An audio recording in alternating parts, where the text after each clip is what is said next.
Bapak!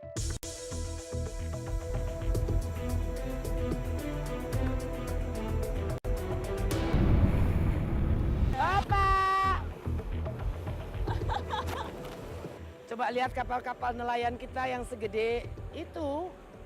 Di laut hanya sampan.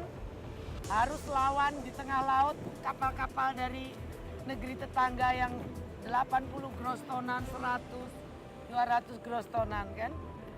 My God, look at that. Luar biasa. Pelaut kita tuh luar biasa. Coba Mas tuh lihat Mas. Ayo. Pak Najwa tuh. Aduh, coba. Hah? Berjibaku sendiri. Berjibaku. Ibu pernah merasa menjadi nelayan? Ya, saya suka ikut sama nelayan begitu. Makan darat. Yang pernah mau tenggelam dari Pemayang ke Pamengpeuk. Mau tenggelam? Iya, hampir. Karena si nelayan itu saya pikir minum teh dia, nggak taunya topi miring.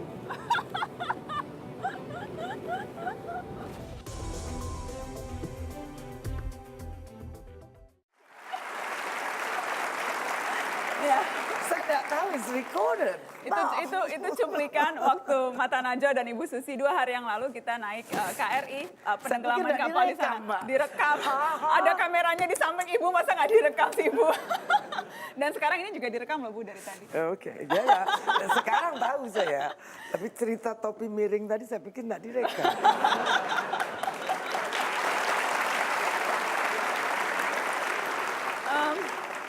Ibu, saya mau bicara soal mafia. Ya. Karena sudah jadi rahasia umum, diperbincangkan, tapi memang sulit sekali untuk dipinpoint.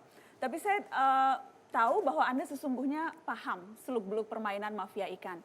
Karena Anda lama berusaha di bidang ini. Jadi sudahkah bisa Anda identifikasi siapa pemain-pemain besar mafia perikanan di negeri ini? Di negeri ini yang ada adalah agent-agent. Ada yang tertulis, clear, dan mengaku ini milik-milik saya. Ada yang tidak. Ada yang on the background.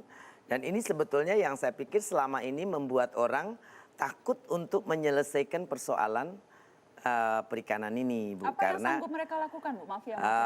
Ya saya dengar waktu baru masuk ke departemen, wah nanti ada telepon, nanti ada yang ancam. Saya bilang semua sama bapak-bapak eselon 1 dan juga semua karyawan KKP, kalau ada yang ancam lapor sama saya bilang. Sampaikan ke saya. Sudah ada yang melapor ke Ibu? Tidak ada. Tadi cerita terakhir tidak ada. Sampai hari ini semua firm, semua confidence, karena kita sampai hari ini tidak ada yang telepon apa yang Apa yang akan Ibu lakukan kalau memang ada yang telepon? Lapor ke Ibu, oke misalnya nih ada saya yang lapor. datangin atau saya panggil orangnya.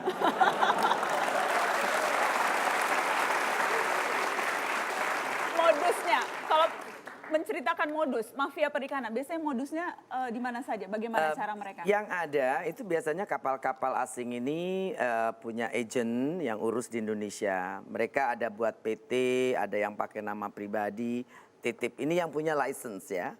Yang resmi berizin? Yang resmi berizin, tapi ternyata setelah kita verifikasi, itu 70% kita dibantu oleh KPK dan PPATK, dan juga Kabar Eskrim waktu itu, Pak Suhardi, kemudian dengan KPK kita dibantu untuk memverifikasi dari izin-izin ini, nama PT-nya, NPWP-nya, ternyata 70% NPWP-nya juga bodong. Kemudian, dari yang resmi berizin 70% ya, bodong? Ya, 40% itu tidak terdaftar di Kumham.